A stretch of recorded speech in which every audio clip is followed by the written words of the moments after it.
This program is brought to you commercial-free through the generous support of the Kamehameha schools.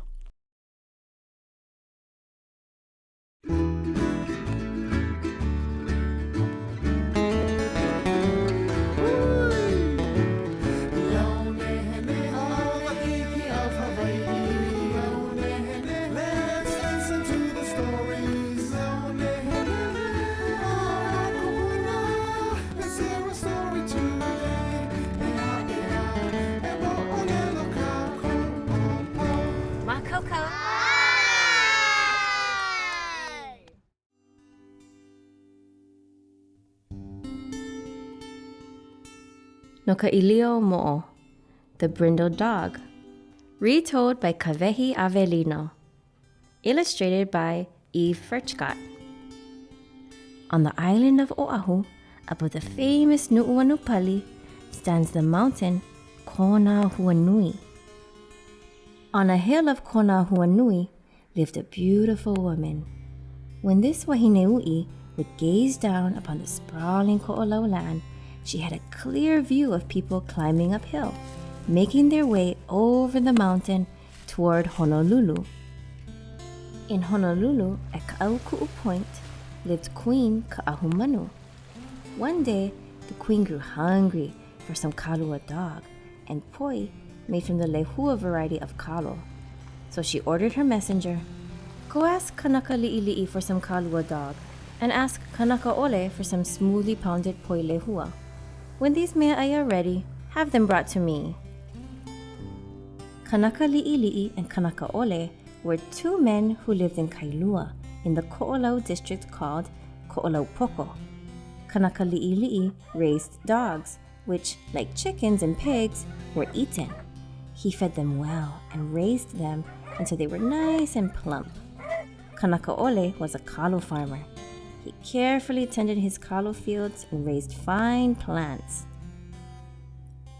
Ka'ahumanu's messenger immediately left Ka'auku'u and rushed to Kailua.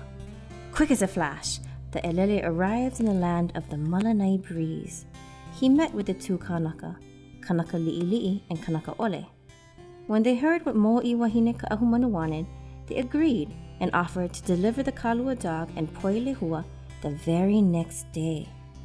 Ka'ahumanu's elele then headed back to Ka'auku'u. Meanwhile, Kanaka Li'ili'i went and caught an ʻīlio Mo'o, a brindled dog. It was baked in an imu and then put into a calabash. The umeke was secured fast in a carrying net, and everything was makoko to be taken to the Mo'i wahine.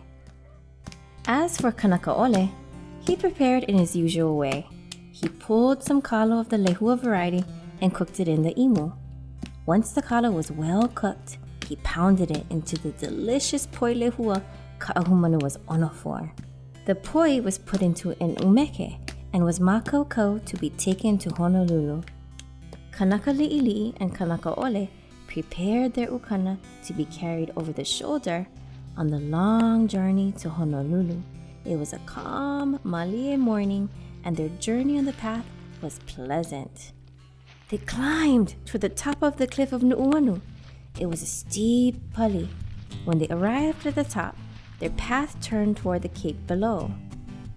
In the shade of the pali, they did not see the wahineui gazing down at them from the pu'u on Konahuanui. The wahine asked, "Ihana oko, where are you folks going?" "We're going to see the best of their land," responded a voice from nearby. The leo came from inside the umeke. Kanaka Li'ili'i and Kanaka Ole were shocked and amazed. The ʻīlio Mo'o was talking. Kanaka Ole exclaimed, "Lapu ho'i ka ʻīlio, the ʻīlio is haunting us." "Ola ho'i ka ʻīlio," responded Kanaka Li'ili'i. "The ʻīlio lives." The two Kanaka were filled with maka'u. The two Kanaka quickly threw the umeke net aside and fled down the path. They sped off, kanika pola malo, all the way to Ka'auku'u Point where Ka'ahumanu lived. When they appeared before Mo'i wahine Ka'ahumanu, they had no mea'ai for her. They were without any ukana, a'ohe ʻīlio Kailua, no Kailua dog, a'ohe poi lehua, no poi lehua. Fear once again filled them, for they could be punished by ahumanu. They were overwhelmed with maka'u. To avoid being executed, they apologized to ahumanu, offering their most sincere mihi. They even told her, the mo'olelo, of what happened with the ʻīlio mo'o. Ahumanu found the things she was hearing very strange and ano'e. Despite the bizarre mo'olelo and the lack of ʻīlio and poi lehua, Ahumanu was not upset or huhu. In fact, kanaka li'ili'i and kanaka ole were pardoned.